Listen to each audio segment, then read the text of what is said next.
And now, the Lowe Post. Welcome to the Lowe Post podcast, where it's time to be like Anthony Edwards and put up a 7, baby. Because this series, this clash of the Titans, this battle of Western Conference powerhouses that have been eyeing each other all season since that competitive gentleman's sweep last year, where the Wolves had their own eyes open to what they might be able to accomplish if they had been healthy. Oh, Rudy Gobert on Aaron Gordon.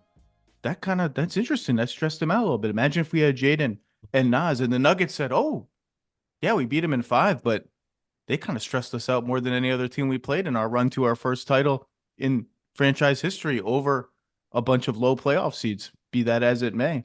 And all the coaching and front office common denominators among them. We needed 7. Jon Krawczynski, we have not had a classic game yet in this series. Game 1 was close. Game 5 was classic from the point of it was just one of the finest offensive games you will ever see a single player play. It was the magnum opus of Nikola Jokic's career to date. Game 2 and 3 were blowouts. Game 6 in Minnesota last night. I'm going to be honest, Mr. Krawczynski, with the Wolves season on the line, I don't even know what the final score of the game was. I just know that they were ahead by like 50 at some point. I don't really even understand what happened, but I know this. We're going to game 7. You came on to preview this series. We all, me, you, and Adam Morris, all had this series going 7 games. You had Minnesota in 7. Adam and I had Denver in 7. We're all right for now. In a couple days, one of us or 2 of us are going to be right. But boy, it must have been fun to be in the house last night, because this series has taken so many wild twists and turns. Minnesota just stomping Denver in a way that no team has done in the entire Jokic era. Denver emotionally unraveling. Jamal Murray dealing with a calf injury. All the signs were like, oh, are they? I mean, you don't think a champion is going to let go of the rope, but they looked emotionally rattled, devastated, helpless on offense, heading into a hostile environment, and bam! Oh, you all thought we were going to roll over? We're the champs, and we have the best player in the world. Take this L, come back to Denver, take this Jokic masterpiece. We got control of the series. We're going to Minnesota. We don't want to go 7. Nobody wants to go. Oh, Minnesota wins by 1,000 points, adjusts everything about their defense, and proves that they are as versatile and long and tenacious a defensive team as there is. And now we're going 7. Jon Krawczynski, how was it last night? It was remarkable, Zach. Like you said, I mean, you, Adam, and I all picked this to go 7 games. I don't think any of us anticipated it getting to 7 this way, but here we are. And I'll tell you what, at the start of the game in Target Center, full boat, everyone was really excited, but you could feel that Minnesota sports dread, man. You could feel what's going to go wrong, what is happening with us. And there was a lot of nervous tension in the arena. And when the Nuggets go up 9-2 and it's timeout, it's, here we go again. Minnesota sports. This is the worst. I hate my life. Gary Anderson wide right. Exactly. All of the demons are coming back out. And instead, just the most emphatic response that you could ever imagine. 27-2 run. And the amount of electricity, the volume in that place was just unbelievable. I did not see it coming. Very few in there saw it coming when it was 9-2. And here we go, 3-3, Wolves up off the mat and feeling like anything can happen in game 7. Apropos of nothing, you just mentioned the crowd. One of my takeaways from this postseason and all the towels and all the cheering, I don't think the Wolves can ever lose Naz Reid. I think no. Naz Reid could never leave. I think they have to re-sign him over and over again. They can never trade him. He has achieved an unusual level of like cult hero status in Minnesota. And it's not even cult hero, just heroes. Like they can't ever trade him. Like it's unbelievable the response he gets. The towels are everywhere. The shirts are everywhere. His face is everywhere. They go bananas when he comes in the game. And last night, I mean, not to get too granular, but I've been waiting all series for Naz Reid to get some post touches against all these little guards who they're hiding on him because they don't want Jokic to guard either of the shooting bigs if they can help it when it's Cat and Naz, and he finally kind of played a little bully ball last night, a little lefty hook shot. Naz Reid, can't trade him ever. Sorry, Tim Conley, you might have to max him out next time around if you're still the president of basketball operations. If this team has an owner, if I don't like hovering overall, we're all. I saw Lori. They were all there, right? Lori, they and were all A-Rod there. Lori was like, was he going to the white party at Michael Rubin's house after the game? Like, I don't know. A-Rod, do you think A-Rod, given what we've seen in previous photo shoots and magazines, do you think A-Rod stands in front of his mirror before every game and practices his serious face? Like, this is a close game. Should I go like this? How about arms folded? Like, is that too mean? He's like so serious and intense. Like, I think he practices it. Was good. And Glenn Taylor was there too. They're all there. Do they talk? Do they acknowledge each other? Are people watching to see if there's are there lawyers present? It's just only the Wolves, John. Only the Wolves. Yeah, only the Wolves. They sit directly across from each other. Lori and A-Rod on one side, Glenn Taylor and his wife Becky on the other side. And literally they're in each other's direct line of vision, just in the way that the seats are juxtaposed. So it is awkward. Yes, Glenn has tried to go up and talk to Mark and Alex and, didn't go great. Over. It didn't go great. Didn't go great, Zach. Yeah. And so you have all of this hanging over it. But that's kind of the Timberwolves way. It cannot be easy. It cannot be straightforward. It can't be drama-free. There's got to be some sort of underlying or overlying amazing thing that is happening in the middle of all of this euphoria, or else we wouldn't know what to do with ourselves around here. This is just the way it's got to be. I need a reporter whose entire job is to monitor their cross-court interaction if they advance and there are more Minnesota home games, and just see like if there's an accidental itch and someone uses the middle finger on the forehead kind of thing. Okay, Denver, Minnesota. So to me, this game 6, was a tribute to Minnesota's defense above all else. And obviously the game got out of hand and Denver let go of the rope and Luka Garza got in and did some stuff. And it was a tribute bizarrely to what Jokic did to them in game 5. He kind of broke their defense. And so the whole point of Cat on one of the whole points of Cat on Jokic and Gobert on Gordon is if we have to send help in the post, if they post up Jokic on Cat and we have to send help, we don't want it to be from the perimeter shooters 1 and 2 passes away from Jokic because we have Rudy back there. Rudy is the help. Rudy on the back line is the help. If Aaron Gordon's in the corner, we don't really care. Like weak side corner, let him shoot threes. Rudy's the help.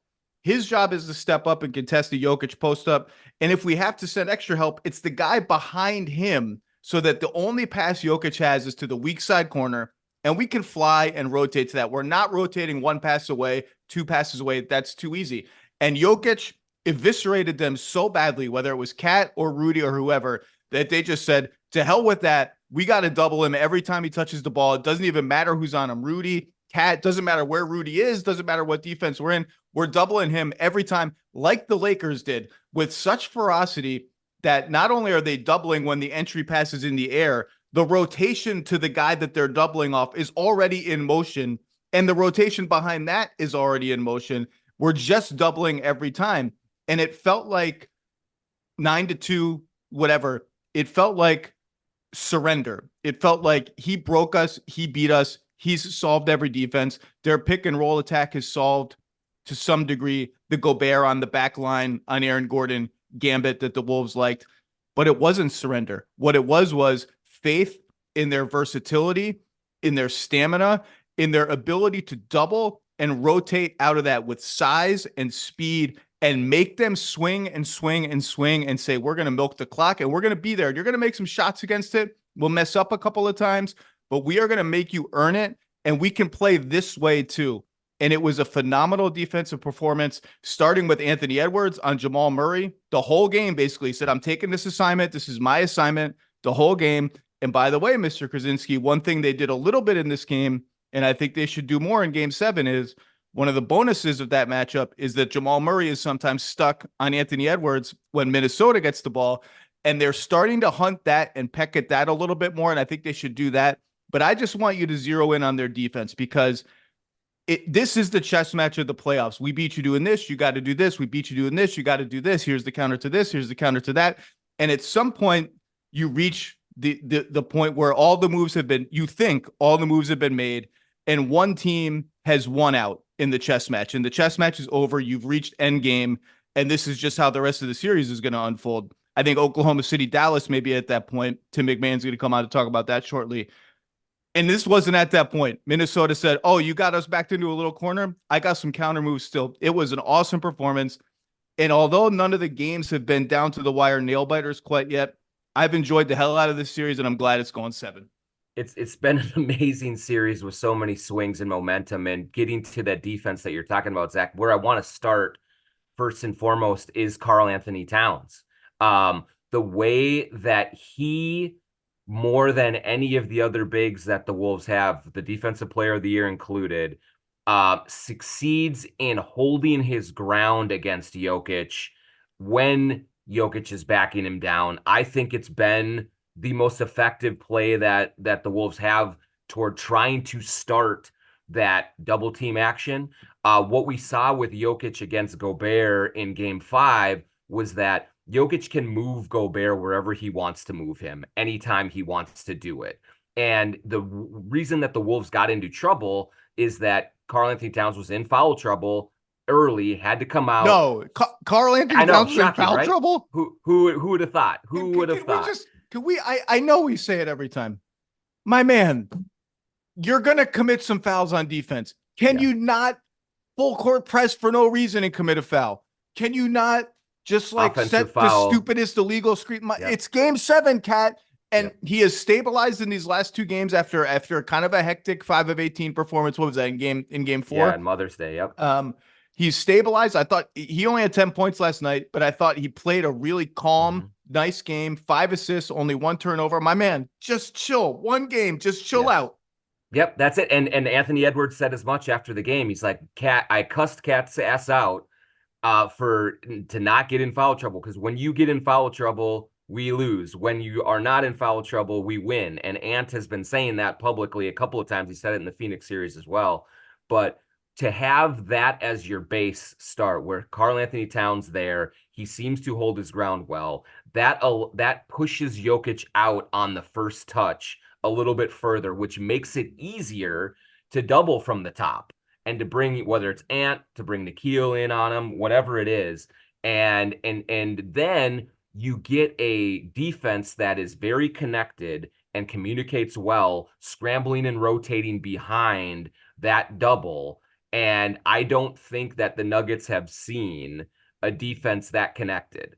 And so even if it's swing, even if it's multiple passes, they can recover out to the spots and contest shots that normally other teams wouldn't. And it worked beautifully in that game last night. And so Jokic only had 2 assists. Now, they missed a lot of shots that I think they would normally make. Jamal Murray missed a bunch. Porter Jr. missed a bunch. But part of it was a product of the Wolves being able to contest some of those shots a lot better in Game 6 than they did Games 5, 4, and of that nature. So this is how the Lakers played Jokic the entire first round series. They just we're doubling you while the ball's in the air, and it's jarring at first. And I think the Wolves, it's not a coincidence that it was a backs against the wall move for the Wolves, because they know it, like, as great as Jokic is, it's going to take him a little time, and it's going to take the Nuggets a little time to suss this out. But he knows how to deal with this.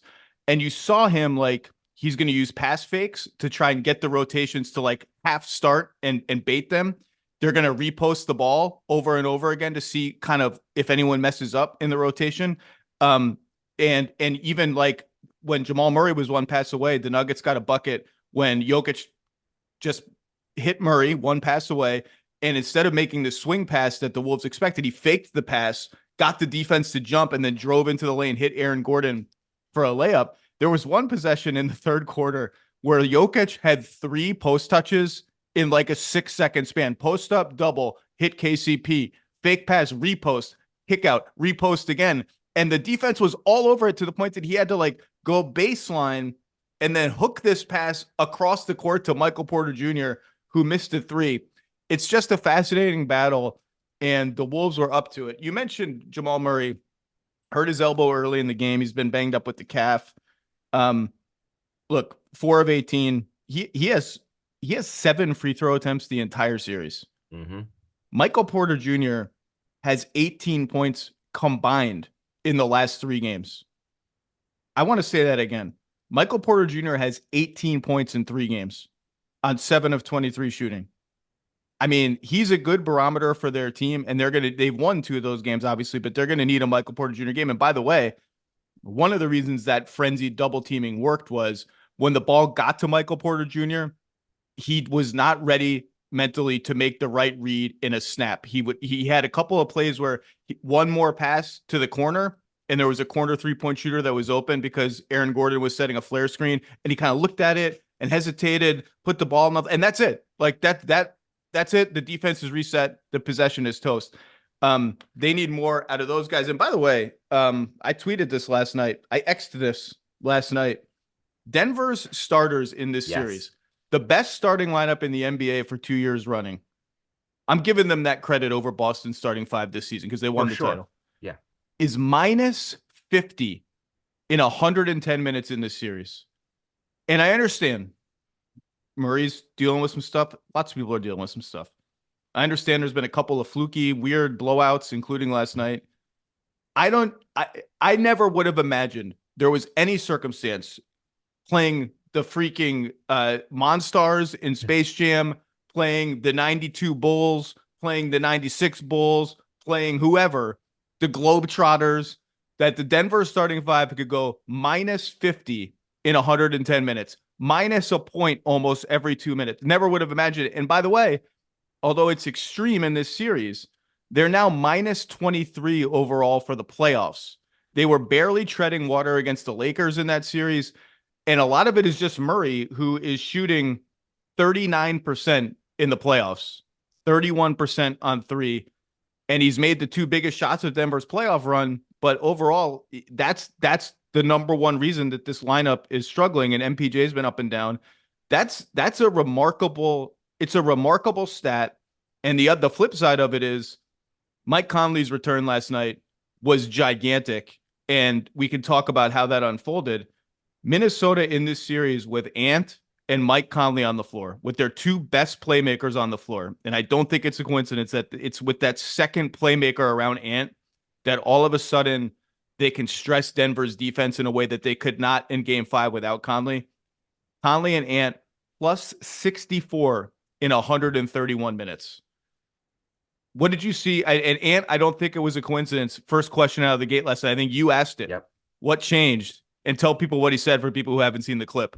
That we got Mike Conley back. And is there an F-bomb in there somewhere? Not in that one. There were plenty more that came later in the availability in the press conference. But you could see how much happier Ant was to have Mike Conley back because, like you said, in Game 5, Zach, I've never seen a defense double Ant as aggressively as the Nuggets did in Game 5. And they were hell-bent on getting the ball out of his hands, and they did not have to worry about being beaten on the backside because of it, because the Wolves did not have any secondary playmaker creator to really hurt Denver in those situations. And less shooting. Yeah, less shooting, exactly. Jaden McDaniels was missing shots. Cat didn't have a great game in Game 5. Nickeil Alexander-Walker, all those options just really played poorly in Game 5. And so even though Mike Conley was not 100% Mike Conley, he was still, you could see, moving a little slowly, being a little bit more tentative on that leg, on that, on the Achilles. He was still able to do enough to give the Wolves some sort of threat without when the ball was not in Anthony Edwards' hands. When you have a Conley-Rudy pick and roll as another action to go to that is so reliable for the Wolves offensively, and it makes the defense, especially Denver, respect it. And so that opened things up for Anthony Edwards to attack in a way that he never saw in Game 5. And it made such a difference. Ant got going. I think he had, 11 or 14 points in the first quarter. Like, he was just really, going hard and being aggressive. And when he is able to get downhill and collapse the defense, the Wolves offense just looks so much better. And they just feel, there was a moment after the game, Zach, where they were going back to the locker room, and Rudy Gobert and Mike Conley are walking back to the locker room, and Rudy said, "Mike, don't ever leave me again." And Mike said, "Don't worry, I won't do it again to you." So that's just how important this guy is from an organization standpoint, from a shooting and offensive standpoint, but he's just their safety blanket. He is the guy that calms everything down for them. He was enormous in that game 6 last night. Look, I'm not saying Minnesota's winning game 7. I picked Denver in 7. I'll stick to that. But my brain did begin wandering last night to if the Wolves and the Celtics played in the finals, we would be guaranteed that one of the beloved aging players in the NBA will get his first NBA title between Mike Conley and Al Horford, which who is the sentimental favorite among those two? Is it just someone's got to win? It would be, anyway. The other thing about Conley is I think, if it's high pick and roll over and over again with Ant and Gobert in the middle of the floor, I think Denver has that down. Like Jokic comes up to the level of the screen, they're big behind it, rotating, like they have that down. I think what you saw last night is, and a little bit in game 5 toward the end, but mostly last night, is they're starting to put Ant in positions where he can attack in different ways than that. Sometimes it's attacking a closeout. Sometimes it's attacking on the side of the floor where it's more likely that if they run a pick and roll, it's kind of low and it might turn into like an isolation or a post up. And then you had that string of possessions in the third quarter where they ran the Conley Cat 2-man game on the left side of the floor over and over and over again. And they got switches out of it, and Cat made a couple really nice calm. I'm starting to spell calm with a K because it's my way of remembering, like calm cat. Yeah. Keep the limbs in like here, like you don't need to be flying everywhere.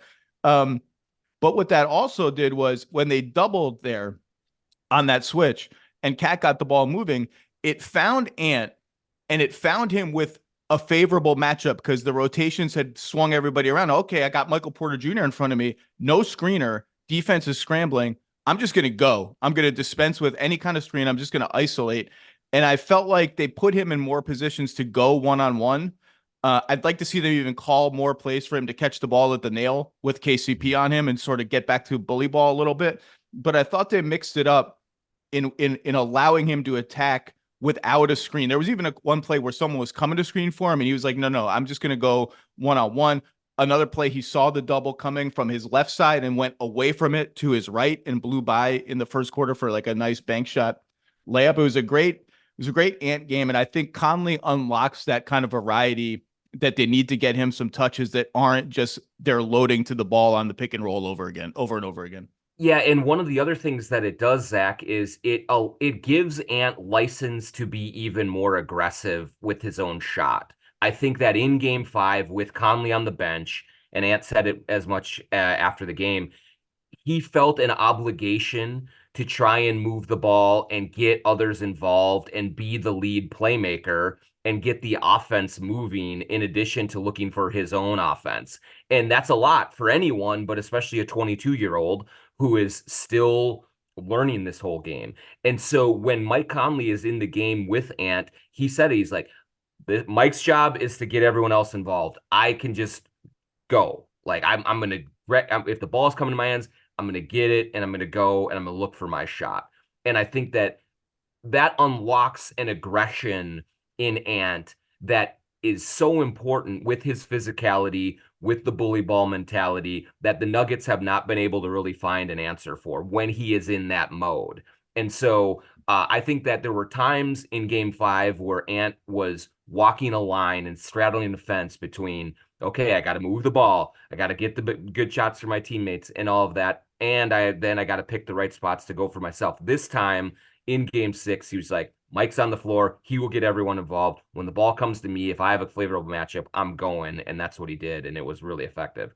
The other thing that's interesting and has really, it's a tribute to Denver that it hasn't been a bigger thing, is I've talked a lot about Jokic is guarding Gobert on defense, which means after a lot of stops, Gobert is going to be on Jokic.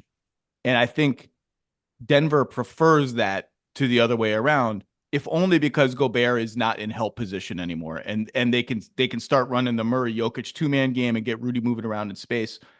The flip side of that is that Cat is guarding Jokic.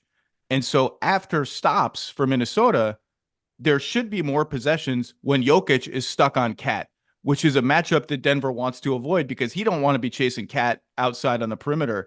And I zeroed in on this last night. I'm watching Gordon and Jokic after stops crisscross all over the floor, sprint to their matchups. Denver has done an amazing job getting out of that cross match and getting Gordon back onto Cat and Jokic back onto Gobert. But I thought Minnesota was more attentive last night to when they couldn't get out of it.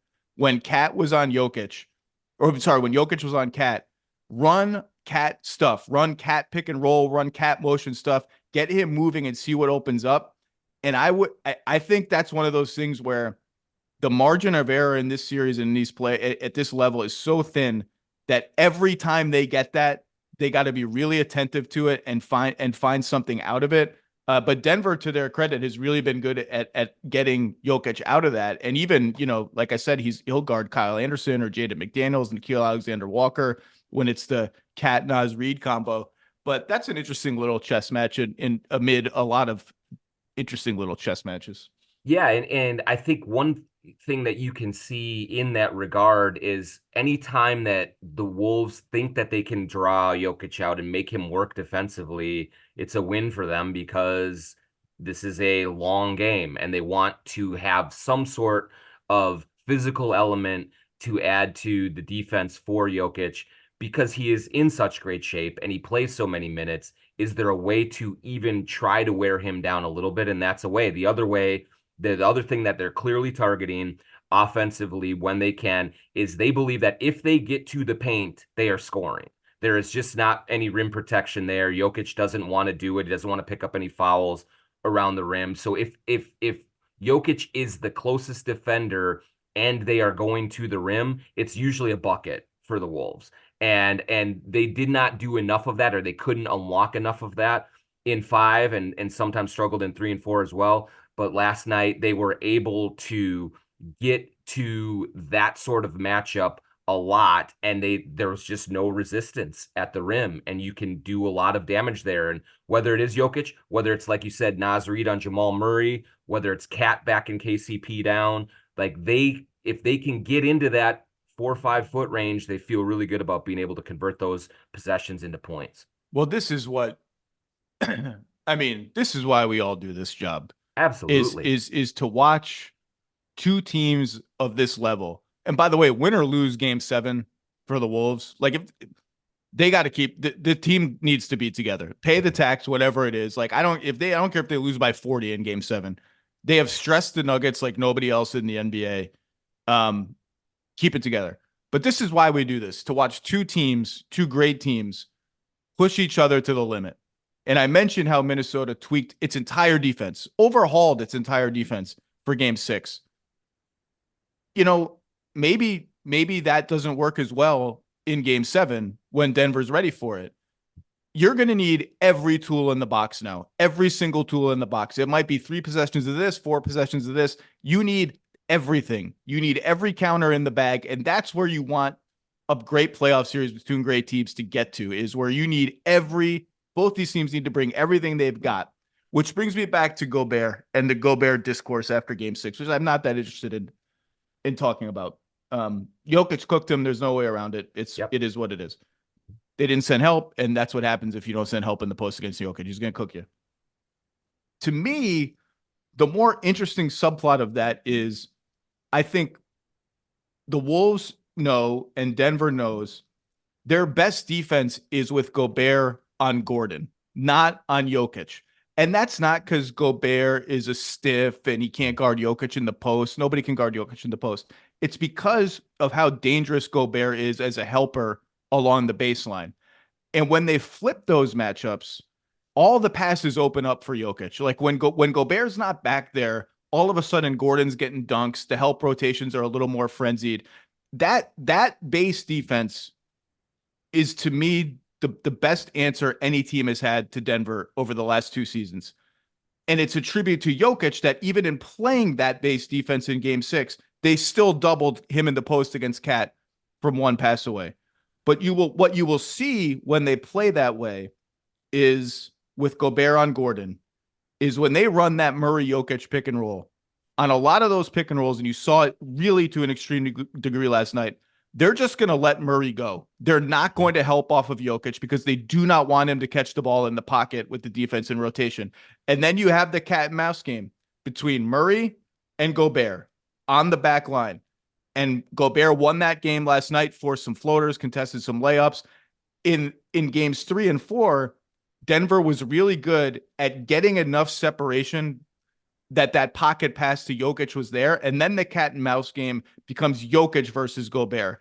And that's where Jokic flipped the series on its head by saying, screw the lob pass. I'm not even going to think about it. You're thinking about it. You're trying to prevent the lob pass. I'm going to shoot. I'm the best floater shooter in the entire world. I'm going to shoot. And they started to win that cat and mouse game. And I thought the doubles and the frenzy of Minnesota kind of took Denver out of that a little bit. They only ran, I looked it up this morning, they only ran 12 Murray Jokic pick and rolls the entire game. They were very heavily focused early in the game on getting Gobert onto Jokic. So they tried to run a lot of Gordon Jokic two-man game, and I thought Minnesota was ready for that. They went under screens. Even when Jokic was the ball handler, they went under screen. You could take a pull-up three. We're not switching Gobert onto you. Not because Gobert stinks, not because he's a stiff, not because Jokic cooked him, a little bit because Jokic cooked him, but because we want Gobert on the back line. And Denver didn't have the pivot that they had in games 3 and 4. Where, okay, we're going to run the Murray Jokic pick and roll. We're going to run it hard. We're going to get separation, and we're going to win that cat and mouse game. They couldn't quite get there, and we're going to see that play out again for portions of game 7. Because like I said, you need everything. You need every tool in the toolbox, both teams, and it's going to be awesome to see sort of what wins out. Yeah, and I thought that was the key point, Zach, that I wanted to get to and that you hit on was that a lot of times what they clearly were trying to do is run Jokic Gordon pick and roll to get Gobert switched on to Jokic, and then Jokic feels a lot more comfortable attacking in any facet of it with Gobert there. But with Gobert dropping like he did and Towns kind of fighting through, it was a lot harder for them to get to that matchup. And that was an adjustment. The Wolves had not been playing that way through the first 5 games of this series. And I think Towns did a good job of moving his feet and just kind of solidifying himself and again, pushing Jokic out a little bit further so he couldn't just sit on the block and operate and pick them apart either with the floaters or the passes. The second part of this Wolves defense that really has worked is when it's Jokic Murray pick and roll, Jaden McDaniels' ability to affect the play from behind the play is just such a difference maker. Murray, even when he comes off of that screen and Jaden is a foot or two behind him, still has to think about that length. There was one play where Jaden came over the top of him and blocked him from behind. That's and with whether Murray's a little bit slowed by his calf or whatever it is, he just didn't have that burst in game 6. And so they have 2 days off. Maybe that will be enough for him to get a little bit of that burst back, and that will be the difference. But in game 6, McDaniel's ability to affect the play from behind the play, I think, is pretty unique among defenders in the league, and I think it gave Denver problems. Yeah, look, I mean, again, both these teams are going to have to dig real deep for answers. Like, if you're going to run the Murray Jokic pick and roll, and Denver has done this a few times, I don't think enough times, they can do stuff before it, leading into it. Like, they've had success when they've run screen the screener actions, when someone hits Jokic's guy, Cat, with a pick on Jokic's way up to set the screen for Murray. So there's a little separation. There's a little scrambling before you get into the meat of it. I thought this was like a random play, but I mean, I'm talking random. But when Kyle Anderson, who's struggled horribly in this series, was in the game yesterday, and he wasn't in the game long, there was one possession where he had Jokic on him, and they just improvised a Kyle Anderson Ant pick and roll. Because if there's one switch you do not want to make, it's Jokic onto Ant. And they made the switch to like, wait, what's going on here? And Ant hit a corner three over Jokic. And it got me thinking again, like when Cat is stuck on Jokic, I mean, when Jokic is stuck on Cat, like what other stuff can you do? You could run a Cat Ant pick and roll just randomly and like get Jokic involved in the action that way. Just so that, but that's like, these are the lengths you're going to have to go to at this point. They're going to have to get, like before the series we talked about it, I thought we would see more plays where it's a Murray Gordon 2-man game to go at Gobert a little bit with Jokic and Michael Porter doing some screening action on the other side of the floor at the same time to try and unlock Porter. And you could see them trying to get Porter going, but the Nuggets haven't had a lot of these like two things going on at the same time sets. Like I think both these teams are going to have to dig real deep in this game. And that's just like both, these are two really good defenses, the best defense in the NBA by a lot against a top 7 or 8 defense when the chips are down. And two, like one elite offense in Denver and one offense that's been better in the playoffs and in the regular season against Minnesota. I think this has just been, again, just a really fun chess match because of the uniqueness of some of these players. You have the best player in the world on offense, a passer like we've never seen. You have the defensive player of the year. You have this 7-foot stretch, whatever Cat is, and you have Ant, just doing Ant stuff. And thank God he didn't get hurt last night. Like that looked bad at first. Any last? Oh man, we're game 7, man. We got a couple of days to breathe. Anything we have not hit on? Any player, any random part of this series that you want to hit on before I let you go? Yeah, I think one thing that I think really deserves attention, Zach, and kind of building off what we've talked about, and you and I, Adam and I talked about at the start of the series with all the familiarity between these two teams. Jaden McDaniels was asked after the game, hey, Jaden, does it feel like you have played these guys 10 times? And he said, it feels like we played 30 times, just with the division games, with the playoffs last year.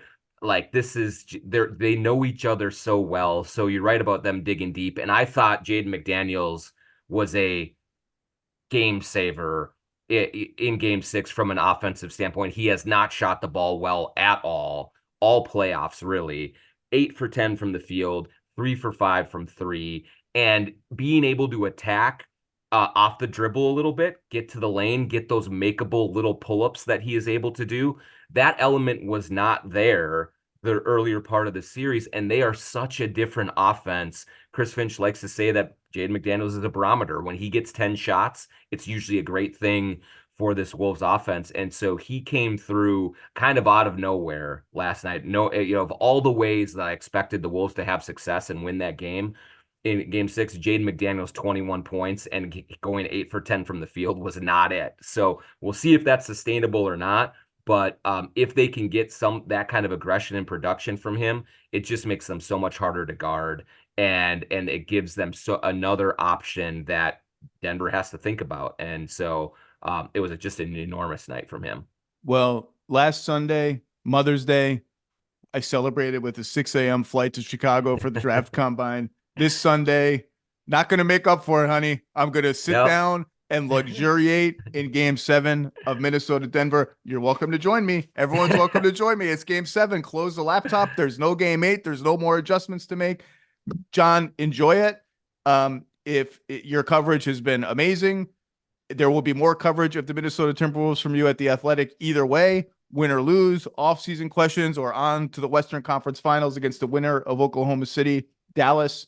Thank you for your time. Thank you for everything. And I hope we get a classic. Enjoy Denver. Can't wait. My first game 7 in 20 years on this beat. So I waited a long time for it. So let's go. Thanks, John. Thanks, Zach. Let's have a little Eastern Conference Boston Celtics interlude, because the Boston Celtics are in the NBA playoffs. They're actually in the Eastern Conference Finals, if you haven't been paying attention. And truthfully, this is the closest maybe any team in NBA history has gotten to just getting a straight up bye to the conference finals.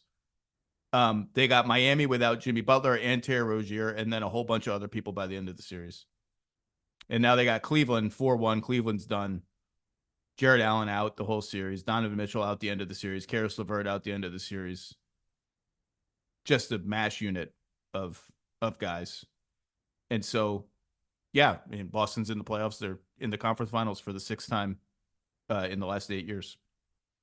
And it's interesting, Boston. A lot of consternation about Boston and their performance in these series. Lost game 2 at home in both of them. They've had a habit of just gacking up home games in the last three playoff runs, really. Just haven't been a good home team in the playoffs for whatever reason. And you'd like to see them put the pedal to the metal in those games. And then, game 5 in Cleveland without Donovan Mitchell was kind of a tense game. I'm sorry, game 4. Game 5 in Boston was 88-85 in the third quarter, in the fourth quarter without all those guys I mentioned. And there's a sense of frustration among Boston fans and even people, we talk about it on the shows every day. Like, is this team a serious team? Like, why does it seem so unsatisfying? And it's weird because you look up Boston's 8-2. Their net rating so far in the playoffs is plus 12.8 per 100 possessions. Needless to say, that would essentially blow away pretty much every playoff team ever. Again, the competition has been what it is, but it's not as if they're eking out all of these wins. And that's with 2 kind of lopsided losses in the 2 losses that they've had, one to Miami, one to Cleveland. And it's funny because, I was on Get Up yesterday and Mike Greenberg saying, they were up only 3. How is this a 3-point game in the fourth quarter? And you tend to focus on that and not that it was a 15-point game at the end of the game. When the game was over, it goes down as a pretty easy double-digit win. It's just a weird thing. And there's no denying that there are periods of the game where they look really good and periods of some games where they don't look as good or as focused. And I think one of the differences between this playoff run and last year's playoff run is that for the most part, that has not been about defense. Their defense has been awesome pretty much the entire playoffs. And again, the competition is what it is. Donovan Mitchell had some big games against them, but there are not the warning signs yet that there were against the Hawks in the first round last year, that something was fundamentally a little off kilter about their defense. They've been some blips here or there, but every team has those. And again, I don't think that they've really been fully focused and engaged in most of these games because they just haven't had to have been. And then when they get focused and engaged, there's stretches of these games, particularly in the Cleveland series, where they decide to turn it up on defense, often coming out of halftime. It's like, oh my God, even without Porzingis, their best rim protector, there's just nothing these teams can do. The defense has been there. That's a good sign. Any consternation there is about Boston is obviously about their offense, which is weird because they were the number 1 offense in the NBA and the number 1 offense in the history of the NBA, and their offense in the aggregate has been fine in these 2 series. It's just sort of undeniable that there are periods of some of these games where Tim Legler put it so well on last week's episode, where he said they're the only team in the NBA that seems to think that the game ends with 10 on the shot clock. And that's the litmus test for Boston. They don't run the prettiest stuff all the time, but they have impeccable spacing, particularly if and when Porzingis comes back and when Horford is on the floor right now. Not so much when Big Bird Luke Cornett is on the floor, but he's been fine too. Their spacing is impeccable, and they know what to run. They know their pet sets. Against the Cavs, it was Derek White, you got Darius Garland on you. We're going to put you in every single action. Derek White, you're going to handle the ball a lot. You're going to screen a lot. He set 18 ball screens in game 5. That's his most in any game this season. Double any other game. Actually, 9 was his previous high according to Second Spectrum before that, which honestly feels low to me. And by the way, 9 came in games 3 and 4 against Cleveland. They were leaning into their best stuff.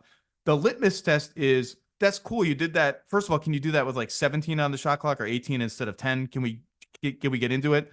And then when that action doesn't yield a shot and the ball gets back to Tatum or back to Brown, but especially back to Tatum with 10 on the shot clock, can you do something else? Can there be another thing? Because if the possession ends there and it's Tatum doing his Tatum thing or Brown doing his Brown thing against a decent defender, some nights those shots are going to go in.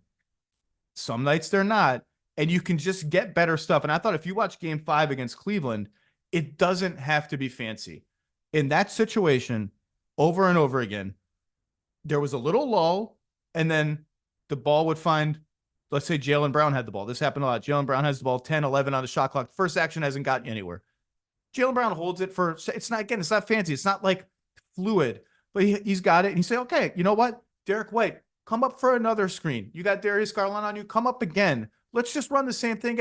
And that's all it takes. It doesn't have to be this complex, beautiful, choreographed, everyone moving around, running around, doing fancy stuff. The spacing is so good that it's just that. And that gets you into action again. Derek White rolls, you hit him, he hits Horford in the corner, blah, blah, blah. It's just, it doesn't have to be super complicated. And this is really just like, Jason Tatum is a top 10 player in the NBA. I would have had him first team all NBA this year. I did not have him on my fake MVP ballot. He would have been 6th behind Brunson. He's a top 10 player, but he's closer to 10 than he is to 5. And he's not as good an individual shot creator as the very, very, very best guys in the NBA, as the guys that are going to stand in Boston's way if Boston makes the finals, almost no matter who it is, whether it's even Ant, I think, is probably a better one-on-one shot creator, at least playoff Ant. Luka certainly is. Jokic certainly is. Brunson has been in the playoffs. We'll see if the Knicks can win that series and what happens. Indiana does not have someone on Tatum's level as a one-on-one shot creator, but he's not as good as those other guys. He's like a good shooter, but not a great shooter. He's a good passer, but not a great passer. He's a good finisher, but not a great finisher. They're just really tough shots. And all you got to do is just keep the offense moving and they'll be fine. But their margin for lackadaisical offensive possessions for, 20 out of 90 or 20 out of 70, if it's just isolating the half court possessions being like, possessions, the margin is about to go from here, super wide, to here. And then if they make the finals, right there, like they got to be on it every possession. And the gut feel I have on this Boston team is I think they know that. I think there's a self-awareness now to at least some degree. Now, we'll see. The test will be later. By the way, just on Cleveland, big offseason coming for the Cavs. I don't think the injuries are going to cloud Cleveland's decision-making about JB Bickerstaff, or Donovan Mitchell's decision. And really, he's got all the leverage in Cleveland. Obviously, they're going to offer him an extension. If he takes it, great. You're thrilled. You're psyched. That puts off any painful decisions for a little while. If he doesn't take it, as Brian Windhorst said earlier this week on TV, the vultures are ready. The trade offers have been ready. It's not new. We're going to see the Lakers go after him. I think the Heat would get into it. I think Brooklyn would get into it. Brian mentioned Houston. I think that's smart. I mentioned New Orleans just because they've got the assets, and I think they've got a decision to make with Brandon Ingram. There will be others too. Teams are ready for the Donovan Mitchell sweepstakes. And that could be one of the first dominoes in a very interesting summer of dominoes. Like what happens in Miami if they get involved with Donovan Mitchell? What does that mean for Jimmy Butler? What does that mean for Philly? There's a lot of triangulation and you can do with all this stuff. We'll see. Donovan has all the leverage. I will say almost no matter what happens, I will be surprised if Donovan Mitchell and Darius Garland are both on the Cavaliers next season. That just hasn't worked as well as I thought it would, as they thought it would. And if Donovan Mitchell signs an extension there, I think there will be some Darius Garland trade talks. I mentioned the Spurs as a theoretical fit for Darius Garland. I like that. He's going to get picked on defensively wherever he goes. That was revealed to the world in this series. But if you have Wemby on your team, it makes life a little easier. And again, that's theoretical. That's just me spitballing trades. The worst case scenario for the Cavs is, imagine this. Wait, okay, so you fire Bickerstaff, you lose your coach. Maybe they will, maybe they won't. Whatever happens, happens there. Mitchell signs an extension. So, okay, we got that. Let's trade Garland. Get some picks back for that. Then Mitchell demands a trade in a year. You end up losing everything. That's your nightmare scenario. But changes are coming in Cleveland. Let's go back to Boston. We had this big debate this week on whether it's a failure if Boston doesn't win the title this year. And I said, this is Thursday before Minnesota shellacked Denver and forced that series to 7. I said, look, I think there's a difference between disappointment and failure. You can be disappointed if you don't win the title. Boston is built to win the title. Everything's been leading to this moment in this season. Having just witnessed what Jokic did to Minnesota in Game 5 and given Denver's track record, I said, I think if you get, and by the way, Denver beat Boston twice this season, and the talk after those games was Denver has reasserted themselves as the favorite over Boston. It's a bad matchup for Boston. And I said, like, if that's the finals, and now it's very unclear if that will be the finals as we wait on game 7 in Denver, and you lose a really competitive 7-game series to Nikola Jokic and the Nuggets, or a really competitive 6-game series. I understand the expectations. Failure, that feels a little strong. That said, the more vulnerable Denver looks, the more I would kind of begin to, on the continuum between disappointment and failure, the more I would sort of begin inching towards, maybe Denver's just a little rickety this year. I mentioned with Krawczynski, their starting 5 is now minus 23 for the playoffs. Like, this is Jamal Murray shooting 39%. This just isn't the same machine that it was last year. It can be that same machine, and it was for 3 straight games against Minnesota. And if it's that for an entire series, then yeah, it's no great failure to lose to fully optimized Denver with fully optimized Nikola Jokic. But look, the 6 Eastern Conference Finals for Boston, which is going to be parroted a lot now. 2017, that's the Isaiah Thomas year. They get rolled by Cleveland. That's found money. 2018, that's Tatum's rookie year. They lose to Cleveland in 7. That's found money. 2019, they lose to Milwaukee in the second round. Kyrie leaves. 2020 is the bubble. Kemba Walker, knee issues. They lose to the Heat in the conference finals. Disappointing. I'm not sure they would beat the Lakers in the finals that year. By the way, Tatum was like 22 or 23 at that point. 2021, they lose to the Nets in the first round. Jaylen Brown's injured that series. I think the consternation is really about the next 2 seasons. The whole, like, they've got to get over the hump. What a disaster it would be if they don't. It's almost and not only the consternation about how they played against Cleveland and Miami, the blips of just lackadaisical play. I think they're less about this season's team and more about the lingering disappointment of the 2022 finals against the Warriors, where there's this perception, I think, that Boston, quote, should have won that series. They were up 2-1. Curry goes crazy in game 4. I don't buy that and the Warriors have not been the same since. I don't buy that Boston should have won that series. First of all, I picked the Warriors to win that series in 7. Tatum was 24 and Brown was 25. Marcus Smart was a massive part of the offense and wildly up and down. You could see the turnover issues and the bad offense coming in that series and how the Warriors would exploit it. It's really, to me, about last season. Falling behind 3-0 to the Heat, as good and tough as the Heat are, and totally letting go of the rope in game 3 in Miami in embarrassing fashion. That's just totally inexcusable. There was just no world in which that should have happened. And great, they rallied to win the next 3. Tatum got hurt right away in game 7. They lose. Should never have been in that situation. They were better than the Heat. They should have won that series. They didn't. They should never, at the very least, they should never have fell down 3-0. And so now they remake their team. Drew's in, KP's in, all the other guys out, Smart out. They're the best team in the league all season. If you want to say it's like Tim Legler is big on it's a failure if they don't win. He also said, I might pick Denver in a Denver-Boston finals. I don't know if you can do that, make that pick and call it a failure if Boston loses. But the way Denver's playing, I think it shifts the expectations a little bit. Obviously, Boston has a massive money crunch coming in 2 seasons, 2025, 26, when Tatum's new deal will kick in. Derek White will be on a new deal. Drew just signed a new deal. That's why there's so much pressure on this season and next season. But this season, look, they've had a bye. They better start playing their A+ level of ball now, and I think they can. But it's really their offense that everyone needs to zero in on, is like, can they play with determination and precision for an entire game in the half court? Because at some point against some opponent, they're going to need to do that. Maybe it's the next round. Maybe it's not until the finals if they get there. But the failure disappointment thing is interesting to think about given their history. And if it's anybody but Denver in the finals and Boston is there, I do think it then transitions to failure. A lot of pressure on Boston. But yeah, there's your Eastern Conference playoff. Boston Celtics are indeed participating. Interlude. Let's bring in Tim MacMahon to talk Mavs-Thunder on the other side of the West.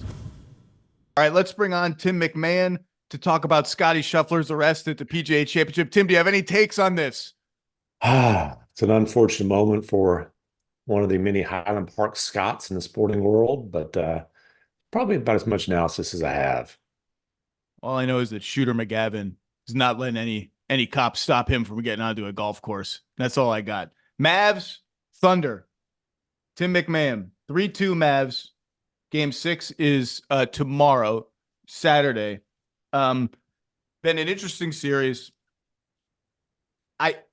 I picked Oklahoma City in 7, and I feel not very good about how my pick is going at this point. I called it a Josh Giddey sink or swim series because I thought game 1 from the jump we were going to see Daniel Gafford on Josh Giddey. It took a little bit longer than the jump, but we saw it pretty fast, and Josh Giddey has sunk to the bottom of the ocean. He is minus 25 in 65 minutes. And the story of the series to me is Dallas's defense. Last 20 games of the season, they were number 1 or 2 in points allowed per possession. And they looked good. They passed the eye test. They were playing for something. March and April basketball, you never know. Let's see how it works in the playoffs. This has been emphatic proof of concept. I think this team, the Thunder, are a good, although they were an elite offensive team, is a good matchup for Dallas's defense, but there is just nowhere for Oklahoma City to go. There is no pathway to the paint at all.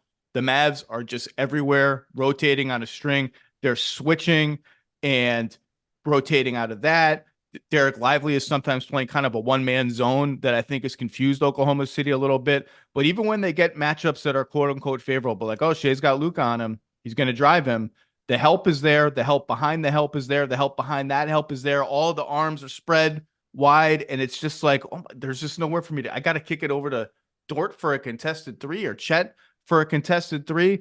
It's been a defensive masterpiece for the Mavs. And honestly, Jason Kidd's got a lot of crap as a coach over the years, some of it deserved for his interactions with players, for his schemes in Milwaukee when they were just too aggressive. This has been a really well-coached series for him, and tactically, the Mavs defense has been a step ahead of the Thunder offense. And now we head to Dallas for Game 6. You are going to be there, and the Mavs have a chance to make their second conference finals in 3 years, despite or because of or whatever, almost the entire team around Luka Doncic turning over in that 2-year span. They could be right back to where they were 2 seasons ago with, I think, maybe a better chance than they had against the Warriors in the conference finals 2 seasons ago. Yeah, and the way I've described this team is it's a supercharged version of that team that went to the Western Conference Finals 2 years ago. Kyrie, while he's been quiet offensively this series, is obviously a more skilled co-star than Jalen Brunson was at that point in his career. I don't want to have the Brunson-Kyrie conversation. That's just a simple fact. You're talking about a 50, 40, 90 type of efficiency. Kyrie throughout the regular season into the playoffs was scoring in the mid-20s per game. And then what they've done is they've just put a extremely athletic group of complementary players around those two. And look, Derrick Jones Jr. obviously was huge in Game 5, hit shots, catching lobs, 19 points on 7 of 9. Luka got cooking, got D. Jones rolling, 5 assists on those 7 buckets. But he's by far their best on-ball defender. He's a guy who's positioned himself to get a really nice raise that the Mavericks hope to be able to give him. I think that'll end up working out. But you look at his on-ball defense, it's not like he's shut down Shea. You don't shut down Shea Gilgeous-Alexander, but he's done as good a job as anybody can be expected to do against SGA. PJ Washington, I did not like the trade. I was wrong. That happens. Look, the three-point shooting in this series is an outlier. He was a 32% three-point shooter during the season. A little less than that, actually, with the Mavericks. But his length, his athleticism, and they lit a fire under him. He was not a good defensive player in Charlotte. And Nico Harrison called him out kind of in the introductory press conference, basically saying, hey, there's a lot more from him on that end of the floor that we're going to demand from him. And PJ loved that, took it as a challenge and took it as belief in him. He's been a phenomenal fit. I mean, as much as anything, this has been the PJ Washington series. He's consistently been outstanding defensively. The shooting comes and goes, but again, athleticism. And they've got this, the big flaw a couple of years ago was the center position. And Maxi Kleber ended up playing most of the minutes at center during the playoffs. Now they've got this super athletic tag team tandem, Lively at 7'1", Gafford at a physical 6'10". Both those guys can really run, can fly. And they've got a group that cares about defense, and it's become their identity. And I tell you, as much as Kyrie has struggled, not even struggled, he's been quieted offensively in this series. He's not getting up many shots. Kyrie is playing the best defense of his career. I had one scout tell me they thought that Kyrie was actually the second best on-ball defender on the team. Like, you look at the way he's defended against the Clippers, against the Thunder. When he's competing like that defensively, that absolutely sets a tone. These guys respect Kyrie. They will follow Kyrie. And his effort defensively has been a huge part of this. All right. There's a lot to hit there. Number one, Derrick Jones Jr. I was dead wrong about it. I've always been a fan of Derrick Jones Jr. He was a Luke Walton All-Star a few years ago with Miami. I said at the beginning of the season, I'm just not sure about his shooting around, particularly if you're going to play a rim-running center. I think the best version of the Mavs has Josh Green in that starting spot. Dead wrong. Derrick Jones Jr. has been phenomenal the entire season. Offensively, his ability to make plays in the short roll in this series has been huge. And defensively, he just makes them giant. They're giant. Kyrie is the only quote-unquote small player on the floor, and he's not that small for his size, for his position. He's physical. And he's physical. And I think one of the things about this series, Sam Presti started the year, you wrote about this, talking about how, what was the we haven't had the full meal yet or something? Can we finish our breakfast? All right, so breakfast got finished, lunch got finished. They're eating dinner now, and the dinner's like not going down so well. Like, the shrimp might have been bad or something. And I think one of the things they've learned about themselves and why this is a good matchup for Dallas defensively is they don't really have anyone with the kind of bully physical game that can hurt Kyrie because of a size mismatch. Shea can shoot over him now and then. I think that's a place they can go. Yeah. In game 6 is Shea looks comfortable when he's got Kyrie at the nail or Josh Green at the nail and can just rise and shoot and forget the paint. I can't even get there. There's too many arms there. But I think going forward, they're going to need other ways to invert the floor and get the ball into the paint other than just drive. That's maybe Chet's going to have to be like, you can't put Tim Hardaway Jr. on me. I'm going to have to be able to, he's never going to be like a behemoth, but you just can't, you're not going to be able to do that. Jalen Williams is going to have to maybe develop a post game. I wrote before the season, like, Josh Giddey, for him to maintain a standing as like a plus starter in the NBA, which is starting to get a little shaky, obviously now since they benched him in game 5, I think he's going to be able to have to post point guards. Like, you're not going to, like, if you're going to hide little point guards on him, he's going to have to post. And in this series, they haven't been able to do that. And so Kyrie's best asset as a defender is his speed. And that's really what you need against Oklahoma City, is speed and attention to detail. He's been phenomenal. And they just, other than him, they're just gigantic across the board. And you mentioned Derrick Jones Jr. Putting him on Shea in this series, one of the benefits of that is when they switch whatever two-man game Shea runs, whether it's Shea Chet, Shea Dort, Shea whoever, that switch means Derrick Jones Jr. is on the roller. And if that roller hangs around the rim, and I think one of the mistakes Oklahoma City made in games 3 and 4 especially, although they won game 4 and some in game 5, was Dort and their guards rolling into the dunker spot and staying there is a spacing disaster. Like, they just can't do any damage. Dallas is too big.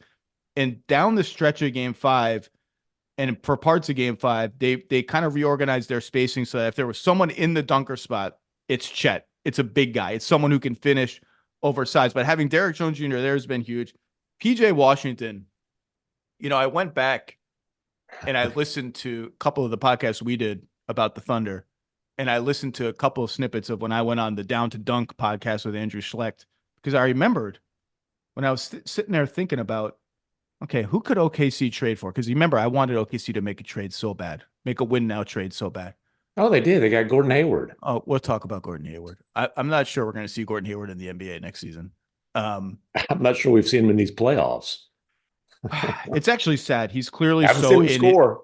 so he's clearly so in his head and lacking confidence that it's a little bit sad given the player he used to be. But anyway, I remember going through the thought exercise. Like, okay, so you're Oklahoma City, you have 1,000,000 picks. What do you need? Well, the ideal player is a big forward who can shoot and switch around on defense. Okay, this is the Thunder. They're not going to trade for like an unrestricted free agent who might walk. Yeah. They're not going to trade for a player, even if they think they can re-sign him, who's going to demand $30 or $40 million because the salaries are going to get too heavy for them to do that. They're not going to trade for a player under that kind of contract for 3-4 seasons because they need to get their books clean for when Jalen Williams gets a max and Chet gets a max to be around SGA's max. Mm-hmm. So can I find a player who plays that position, whose contract isn't very long and whose contract in the meantime is like kind of affordable for what he is? And I kept the number one name I brought up over and over again was PJ Washington. And I brought him up for every team. I was like, I said it over and over. Some teams got to go rescue PJ Washington out of the morass of Charlotte. And not only did Dallas get PJ Washington and not Oklahoma City facilitated Dallas's acquisition of Daniel Gafford by getting a pick swap in 2028 from the Mavs. And that trade was the tell that Oklahoma City was keeping the long view. And they were going to see how far we can get in these playoffs, but we're going to learn about what we are. We're not going all in. And I liked the Gordon Hayward trade for them. I thought Gordon Hayward would help them. I had heard this, that he was getting healthy, and he was healthy shortly after they acquired him. He's done nothing for them. And so they're left with Isaiah Joe and Cason Wallace and Aaron Wiggins as the sort of giddy alternatives. And those guys have been good. But PJ Washington on both ends of the floor has been awesome. And you said you didn't like the trade. Well, no. So I thought. Hold on. I was lukewarm on the trade. I was warmer than you. But I think even in not liking it, you argued, as did I, that there is no argument. It will make them a better team now. There's no question about that. These two acquisitions will help them now at the cost of not controlling their pick from 2027 to 2030 when Luka is, will be on a new contract somewhere, probably Dallas, I would assume, but you just never know. And it was just a matter of, does it help them enough now to be worth the cost? And I said, I don't know. We'll see. I'm a little skeptical. You were skeptical. If they get to the conference finals, I think that counts as, yes, it helped them enough now to be worth it. There's no question about it. I don't care if somehow, the Thunder come back and win this series, because the question for me was, are they better enough because it was all about the downside of 27 and 28. And, this is a team that at the time was sitting in the eighth spot, firmly in play-in territory. Obviously, last year was a total disaster. Didn't make the playoffs. And 27, 28 is still a little bit out there. So, look, why was Oklahoma City willing to give up what ended up being the Clippers pick now for a 2028 swap? Because they thought the percentages were high enough that Luka wouldn't be there, that 2028 swap could be of major value. I mean, you don't have to hear that straight from Sam Presti. That's just obvious logic there. What I would say is they have been better enough despite Luka really struggling during these playoffs. And Kleba being out, which we can't just, I'm guilty of it on this podcast. You can't just paper over that. That's a big deal. No, he's, one high-ranking Mavs source told me Kleba was the secret playoff weapon for them. I mean, you look at what he did in the West Finals, what he did in that Clipper series, and for them not to have him saps their lineup versatility. But they're still in position to close this out on Saturday. But again, Luka, by his standards, has really struggled during these playoffs. Was great in Game 5. I thought it was smart of him to listen to Jason Kidd, listen to Kyrie Irving, and stop spending so much energy going at the refs and, play with the smile on his face, like he said. I'm sure that is definitely going to be a lasting change. We've seen the last of the complaining Luka. I'm confident. This time. I wouldn't say that, but I would say his commitment to it paid off in Game 5. And I thought it was, I hate maturity, but I thought it was a pretty significant development. I don't expect him to have perfect citizenship moving forward. Anyways, the whole thing here is, hey, can you keep Luka happy and minimize the long-term risk. Because if Luka's on the roster in 27, 28, last year is going to be an exception. If Luka's on the roster, they're going to be a playoff team. Like the pick swap, maybe it's from 28 to 20 or what, but that's not a major price. What you're worried about is it being from 29 to 2. You're worried about one of these Brooklyn Nets style pick swaps. I would say the threat of that has been minimized. Luka, since they got rolling, which again, they came out of the trade deadline, lost 5-6, were the worst defense team in the league during that stretch. Plugged Derrick Jones Jr. in for Josh Green. They also switched starting centers. Not that I thought Lively was the issue. By the way, Lively's been phenomenal in this series. But since then, they went on that 16-2 run. They won in the first round. Luka has been, no pun intended, giddy. I mean, he's ecstatic with the direction of this franchise. And, last series, he felt like he was letting down. He said, I feel like I'm letting down Kyrie because he was struggling. And so, again, they are better enough to make Luka believe that he has a chance to compete for a championship. That's the important thing. I underestimated PJ Washington in particular. And I'll be honest with you, man, it's not like this was just purely my opinion pulled from outer space. My phone was getting lit up, and I was, from scouts and executives on other team. What the hell are the Mavericks doing? I had one scout from a playoff team shortly after that trade tell me, man, PJ Washington's an 18-minute per game guy in the playoffs. Nico Harrison, in particular, saw something in PJ Washington that was much more than what he had done for the Hornets and much more than what a lot of other people around the league saw. And this is a case, I think, of Nico's, experience as a Nike executive, as a guy who had a relationship with PJ dating back to, the AAU circuit, into his time in Kentucky. He said, hey, I'd seen him guard the best players in the country and be a stopper. We hadn't seen it in the NBA, but, he felt like he knew that was in there. And again, you have to give Nico credit. This is paid off. And I tell you, the Gafford thing is really interesting. Lively has been better than him during the playoffs, especially this series. I do think next year you go back to Lively as a starter and Gafford is just a really high level backup, which is fine.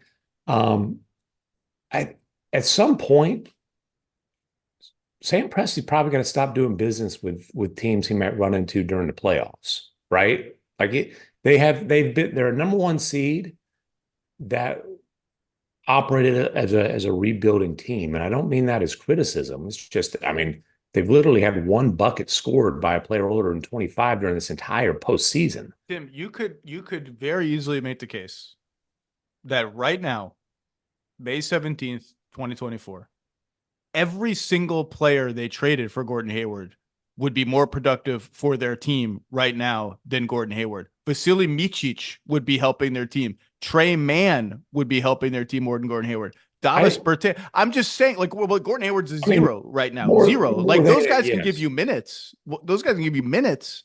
Right. So, they obviously they weren't aggressive at all at the trade deadline. They wanted to see, and it's not like this Giddey thing. Oh my gosh, wow, Giddey ended up not being a great fit in the playoffs. We've been talking about this for a year and a half, that this was going to be the inevitable adjustment that they were going to make at some point in the playoffs. And they were so patient, hesitant to do it. And look, it didn't work. But as far as game 5, it's not like they pulled Giddey and off they went. They lost the game. But they have to at some point get a power forward, get a modern power forward. And when they pulled Giddey, their options were Case and Wallace, which I would have done. Now, having said that, to have a rookie make his first start in pivotal game 5 of the second round of the playoffs, okay, I understand. Maybe you don't want to do that. But again, he's a small guard. Isaiah Joe's small guard. Wiggins, a smallish wing. They don't have that power forward option that this roster is crying for on the roster. And by the way, I'm not like, I don't think it's like some great sin that Oklahoma City didn't go all in at the trade deadline, because Sure. you have to ask yourself, like, who was out there for them? Like when I was going through the thought exercise, it was like, okay, PJ Washington, I like that fit. And then after that, it's like Bojan Bogdanovic, Royce O'Neal, Dorian Finney-Smith didn't get traded. People brought up Olynyk. I mean, Olynyk, they got Utah got a first round pick for Olynyk. You know, are any of those players now? Olynyk would help their offense, which has been the issue in this series. I'm just not sure there really was a deal that makes a big difference out there for them. But who was the biggest name traded at the deadline? And like Siakam and Anunoby were traded before the deadline, but Yeah. those are just, they're not good. And Anunoby is a guy I mentioned is a great theoretical fit. Mikal Bridges is a great theoretical fit. The Nets didn't really hold talks on him. Like they're just not going to go all in for an unrestricted free agent who is going to demand a lot of money. And so this is what happens. Let's talk before we get to other big picture stuff. Some numbers on Dallas's defense. They're allowing 110 points per 100 possessions in this series. That would have been number 1 in the league over the course of the season. For the playoffs and for this series, 28% of Oklahoma City shots have come in the restricted area. That's way down from Dallas's number in the regular season allowed, and would have been number 1 in the regular season. The cost is all mid-range shots. They're allowing more mid-range shots in the playoffs and in this series, way more than it did in the regular season. Threes are stable. Part of that is because they played the Clippers, mid-range team, and Oklahoma City, mid-range team. The Thunder are shooting just 33% on threes. So, you know, maybe a little lucky, but they're none of, you don't watch these threes and be like, oh, that was a good in rhythm catch and shoot three by a guy I'm really scared of. Like they're not getting great threes. And more than that, and this is what's carried over from the regular season, the Thunder are shooting 61% at the rim. That would have been, from a defensive perspective, the number 1 figure in the regular season. And that's what changed more than anything about Dallas's defense after the trades. They just barricade the rim and defend it really, really well. And Lively has been sensational. I could not be higher on Derek Lively after this playoff run than I am. If you're going to tank embarrassingly to keep your pick, you better get it right. And Dallas got it right. They are plus 45 in this series with Lively on the floor and minus 46 with Lively on the bench. And it's not just the lob dunks. It's his sophistication on defense. He can switch. He can play that one-man zone where it's like you sometimes can't even tell who he's guarding. He starts off guarding this guy, and whoever cuts into the restricted area, that becomes his guy. He's playing a one-man zone, and he's playing it well, and it's confusing the Thunder. His passing on offense, he's a better passer than Gafford. He's a better finisher in traffic than Gafford. He's just been sensational. And so I will ask you, in Game 6, Oklahoma City, if they're going to survive and force a Game 7, is going to have to get out of the mud offensively a little bit and find ways other than transition, which we know that they're just massively good in transition. And Dallas, Oklahoma City has won the turnover battle in this series. They have 18 fewer turnovers than Dallas. They had to do it, and they did. But Dallas is, I mentioned their speed. Their transition defense has been awesome in this series. They have not let Oklahoma City get out and run in a lot of advantage situations. So what can we look for like in the half court where Oklahoma City in this series, according to Cleaning the Glass, is scoring 95.5 points per 100 possessions? That would have ranked 27th in the regular season. Their number in the regular season was 106. So they're 10-11 down. What can we look for in terms of, obviously they've already played one card, which is start a shooter and get his place. What else can we look for? Yeah, and you mentioned the paint defense, and that's the bigs, but that's also PJ Washington's help defense. That's Derek Jones Jr. just swooping in. Some of the blocks that he gets. I mean, the guy is an insane athlete. He actually, and then getting out to three-point shooters. There was one play where the Mavs pack the paint, the ball gets sprayed out, it gets moved to Chet on the right wing, and Derek Jones Jr. went from the paint all the way out to the right wing. And Chet was a little slow on the release, but he blocked a 7-footer's three-point shot when he was in the paint when Chet caught the ball, got all the way out there. So again, the length, the athleticism, the desire for the Mavericks defensively, they are a tough, tough, tough team to score against right now. I think the biggest thing in this series, obviously, like, look, make a higher percentage of threes. And Dagonaut was talking about he felt like they did get better looks, that they were happy with their looks than certainly the scoreboard would indicate when they had the lowest scoring game of the season for them. So, you just a better 3-point luck, if you want to call it that, is a great place to start. They've got to get Jalen Williams going. He has been the primary defender on Kyrie, so I don't want to say he's had a bad series because he has been really, really good on the defensive end. And I've actually been in kind of a running discussion with our buddy Anthony Slater from The Athletic. I called J-Dub a top 22-way player in the league, and he thought that was a bit rich. I stand by that. I define two-way players. You got to be a top 25% defender in the league. I think he's a top 22-way player. Now, that my argument is taking a hit because he's had a rough offensive series. He did get going a little bit in the fourth quarter. I don't know, carry over from game to game. I'm not sure how much that exists in the playoffs, but I think Jalen Williams is going to have his best offensive game of the series for the Thunder to get this thing back to Oklahoma City. Yep. You mentioned Chet's release that was a little slow and Derrick Jones Jr. blocked it. Dort's got a ton of open threes and not done well on them.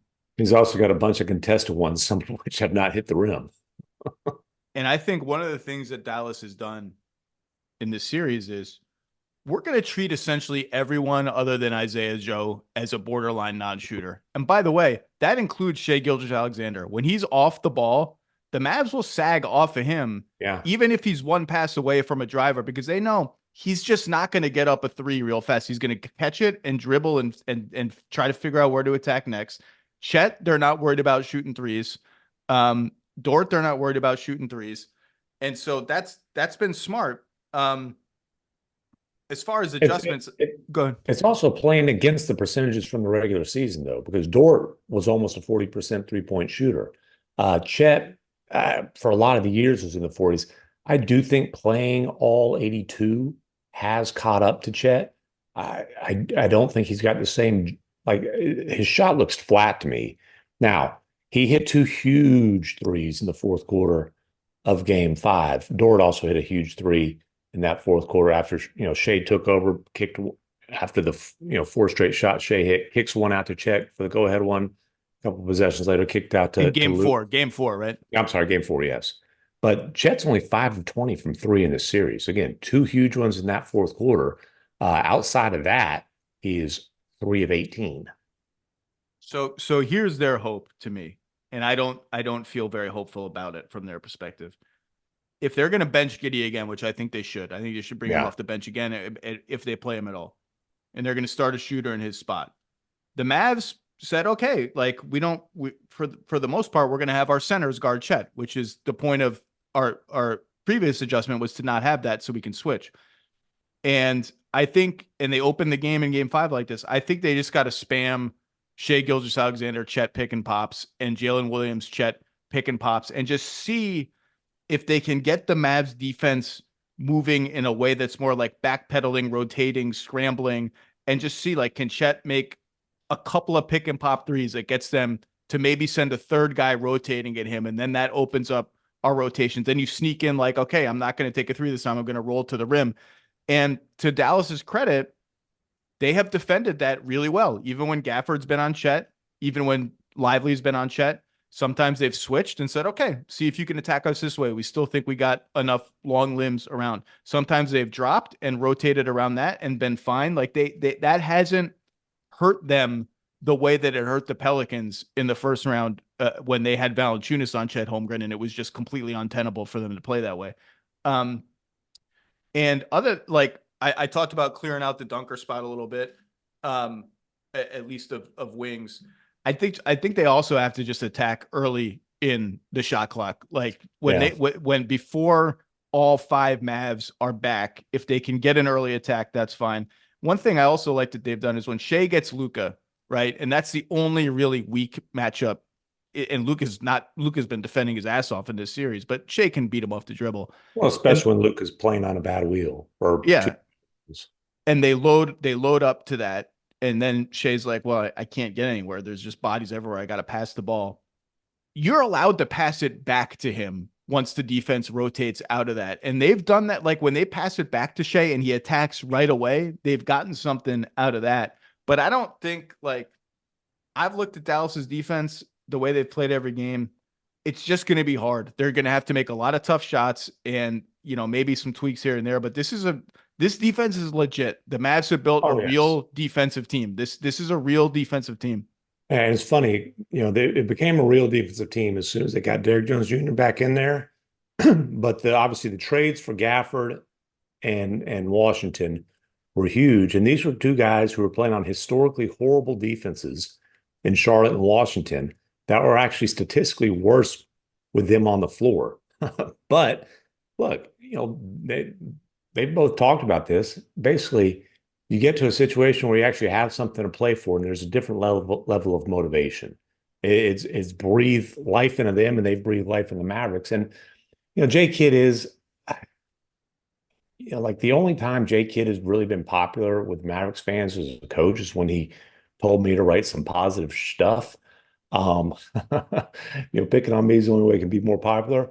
But we've got a proven track record right now.